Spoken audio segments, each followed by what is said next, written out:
Alors, bonjour tout le monde, ici Valérie Dubois de la page Facebook 8été. Alors, je vous présente aujourd'hui les étapes de base pour les soins de la peau qu'on fait au quotidien et ceux aussi qu'on fait environ une fois ou deux par semaine. Ici, je vais seulement parler pour tous les types de peau. Je vais rentrer dans d'autres capsules vidéo plus dans les détails pour traiter différents types de peau. À ce moment-là, ça va être des prochaines capsules. Aujourd'hui, excusez un peu ma voix parce que là, j'ai la gorge enrouée, un petit peu irritée suite à un petit virus que j'ai attrapé, ce qui est très rare dans mon cas. Mais bon, on va faire avec quand c'était prévu aujourd'hui la vidéo en direct. Donc, je vais aussi vous partager ma façon à moi de me traiter au quotidien ma peau, ma propre routine. Alors, pour traiter sa peau et apporter les soins au quotidien, moi j'y vais surtout selon les saisons. Adaptez le soin selon votre type de peau, selon les saisons. La peau change dépendamment à quelle période de l'année on est. Je vais vous donner un exemple. Moi, ma peau, j'ai une peau mixte à tendance grasse et souvent l'été et l'hiver, ma peau est très différente au printemps et à l'automne. Dans le sens que l'été, je suis une personne qui transpire beaucoup et mes glandes sébacées sont beaucoup plus actives. Donc, je vais faire le soin différemment, je vais l'adapter pour l'été.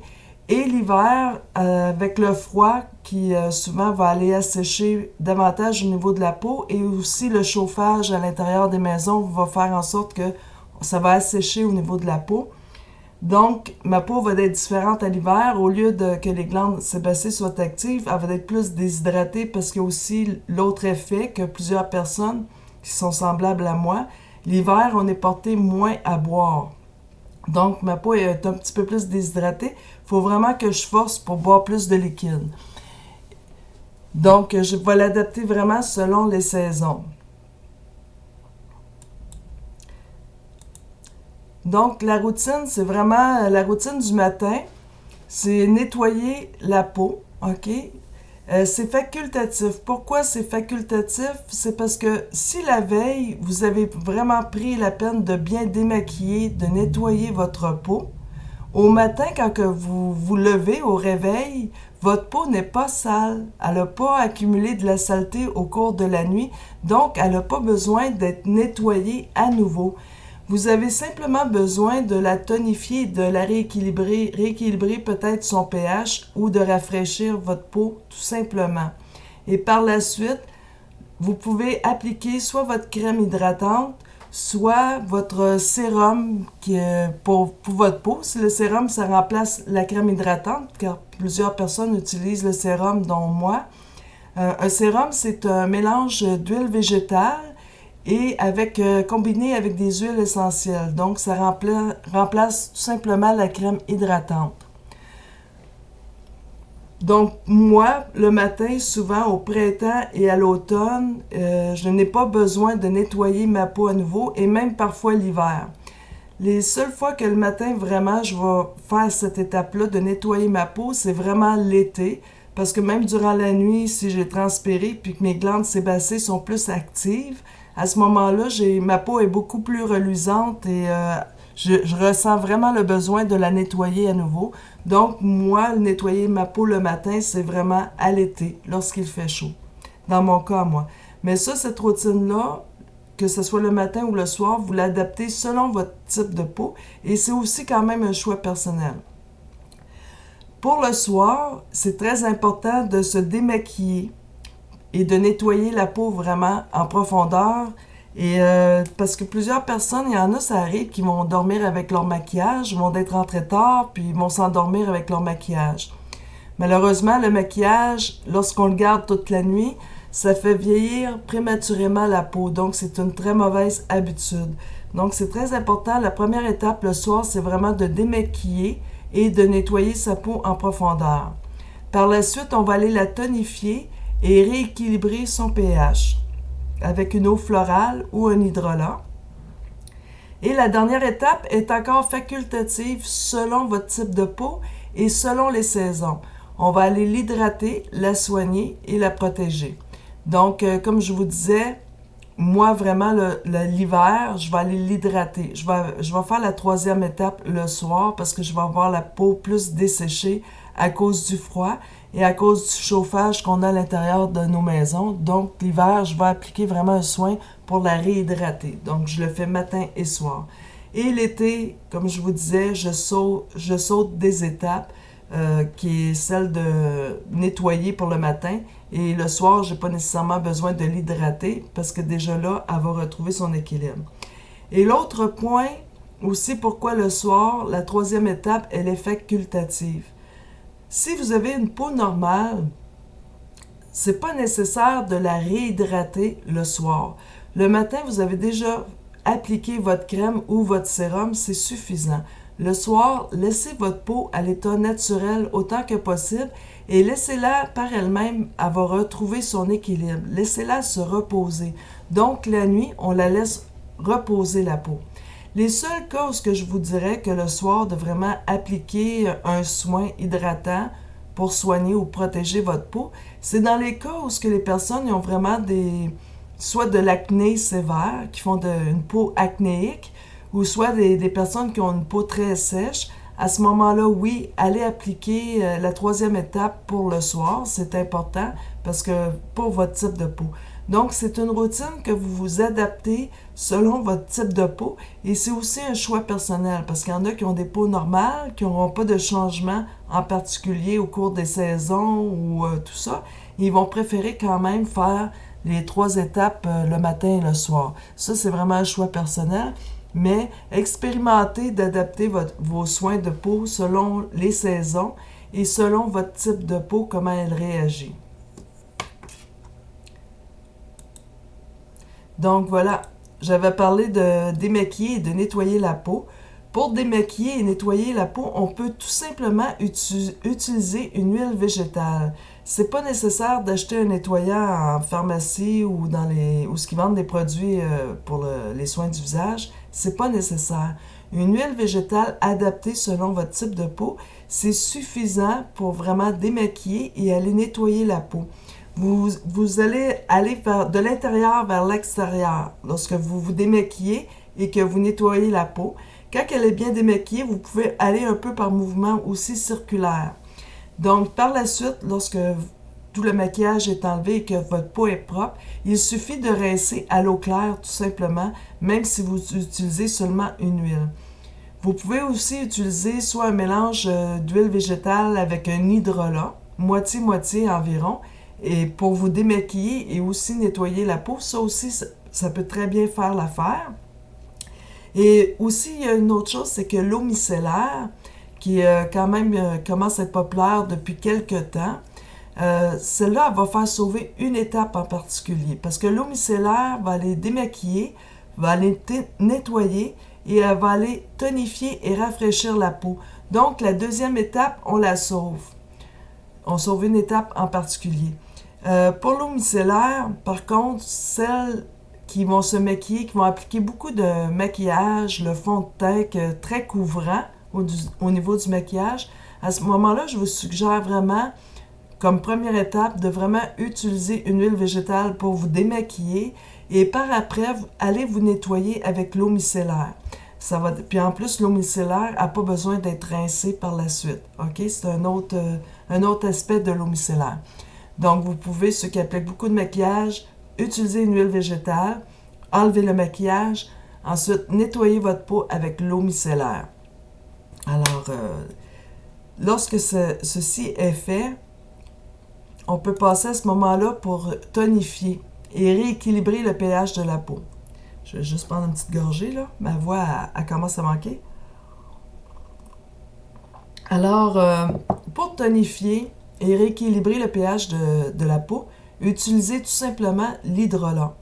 L'hydrolat selon votre type de peau, soit l'hydrolat de lavande, soit l'hydrolat de romarin, peu importe, selon votre type de peau. Ça va être une autre capsule vidéo que je vais vous partager lorsque je vais les faire au niveau des types de peau. Donc, l'hydrolat, c'est un sous-produit lors de la distillation de l'huile essentielle. Autrement dit, c'est l'eau qui résulte à la suite de la distillation de l'huile essentielle. Et l'hydrolat va contenir vraiment un très faible pourcentage de l'huile essentielle en question. Donc, si vous avez une hydrolat de lavande, elle va contenir légèrement de l'huile essentielle de lavande. Et au niveau de l'hydrolat, c'est que le pH est acide. Il est acide très proche comme le pH de la peau qui est aussi acide. Donc, il ne va pas aller déranger au niveau du pH de la peau. Au contraire, il va l'aider, après le nettoyage, à rééquilibrer son pH plus rapidement. Il va rafraîchir aussi et il va préparer à recevoir le traitement suivant qui est la crème ou le sérum. Alors, puis l'hydrolat en question, il va avoir les mêmes propriétés que l'huile essentielle, mais beaucoup moins puissant que les huiles essentielles. Donc, la prochaine étape, on va hydrater et soigner et protéger la peau. Donc, on peut soit appliquer une crème hydratante ou soit un sérum. Un sérum, c'est un mélange d'huile végétale et combiné avec des huiles essentielles adaptées selon le type de peau. Donc, l'un ou l'autre fait l'affaire. Moi, ma préférence va au sérum parce que souvent, dans une crème pour le visage, on va avoir des émulsifiants. Et au cours de mes expériences, lorsque je fabriquais des crèmes, puis j'avais mon groupe de testeurs, certains émulsifiants, surtout pour ceux qui ont des peaux très sensibles, allaient boucher au niveau des pores de peau et faire des microkystes. Donc, j'avais dû changer au niveau des émulsifiants, c'est un petit peu plus compliqué. Tandis qu'au niveau du sérum, c'est plus brut comme produit, donc on n'a pas à dealer avec d'autres ingrédients, c'est plus pur, c'est plus proche de la nature. Donc moi j'aime beaucoup travailler avec le sérum, tout simplement pour aller hydrater, soigner et protéger la peau. L'autre traitement qu'on peut faire, l'autre soin qu'on peut faire une fois par semaine, c'est d'aller exfolier la peau. C'est à faire une fois par semaine, pas plus, parce que la peau du visage est beaucoup plus fragile, beaucoup plus mince que le reste du corps. Donc, une fois semaine suffit. C'est important de choisir un exfoliant qui est doux, qui contient des billes de jojoba ou des graines de pavot pour leur forme circulaire. Parce que vous savez, on va avoir plusieurs exfoliants sur le marché. Parfois, ils vont être à base de graines d'écorce d'abricot, à base de graines de framboise, à base de graines en tout cas d'autres sortes de graines. La différence, c'est que ces autres formes-là pour exfolier la peau, ils vont aller graffiner la peau, ils vont aller l'égratigner. Et oui, ça se voit pas à l'œil nu, sauf au niveau microscopique, on pourrait voir à ce moment-là que la peau est endommagée. Tandis que si vous utilisez des billes de jojoba ou des graines de pavot qui ont une forme circulaire, c'est beaucoup plus doux pour la peau et à ce moment-là, ça ne va pas agresser la peau.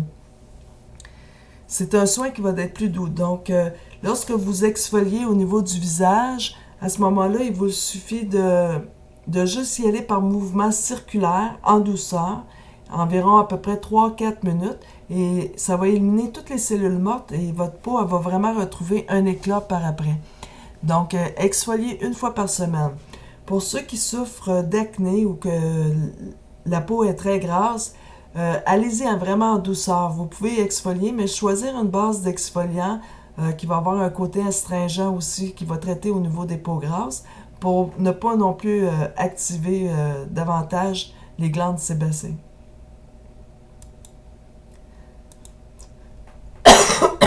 Excusez-moi. Par la suite, on peut faire aussi 1 à 2 fois par semaine un masque.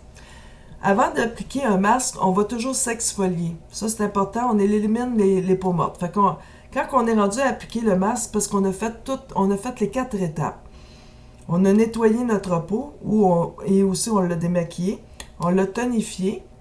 On saute l'étape de l'hydrater, parce que là, on va aller exfolier, et par la suite, on va appliquer un soin qui est un masque. Ça, vous pouvez le faire 1 à 2 fois par semaine. Ça va vraiment traiter la peau en profondeur, puis on n'a pas besoin de le faire davantage. C'est certain que moi, le masque au miel, je peux être une semaine à le faire à tous les soirs parce que vraiment, j'aime beaucoup l'effet du masque au miel et c'est très doux et c'est excellent pour les peaux matures.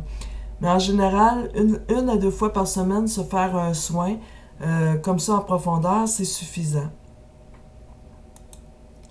Donc voilà, c'était la présentation. Et pour ce qui est je voulais vous parler aussi de la routine du matin que j'ai oublié de vous dire. La routine du matin, parfois, lorsque ma peau est normale, comme au printemps et à l'automne, j'ai juste besoin de rafraîchir ma peau. J'ai pas besoin de la nettoyer, donc je vais appliquer directement l'hydrolat que je vais prendre un coton puis que je vais essuyer. OK? Donc, c'est l'étape que je saute de nettoyer ma peau. Moi, le printemps à l'automne, j'en ai pas besoin. Ma peau n'a pas besoin. Et même l'hiver, si ma peau est déshydratée, je ne vais pas la nettoyer quand je me lève le matin. C'est vraiment plus l'été que vraiment je nettoie ma peau. Donc, voilà. Si vous avez des questions, ben laissez-les en commentaire. Je suis désolée pour ma voix aujourd'hui, puis j'ai un léger mal de tête aussi, fait que je crois pas avoir oublié des informations. Si j'en ai oublié, ben, je les intégrerai dans mes prochaines capsules. Alors, si vous avez des commentaires, vous pouvez m'en laisser. Si vous avez aimé la vidéo, je vous invite vraiment à la partager. Alors là-dessus, c'était Valérie Dubois de 8été. Vous pouvez me rejoindre sur ma chaîne YouTube, 8été aussi, et ainsi que sur ma page Facebook. Alors, je vous souhaite une excellente journée.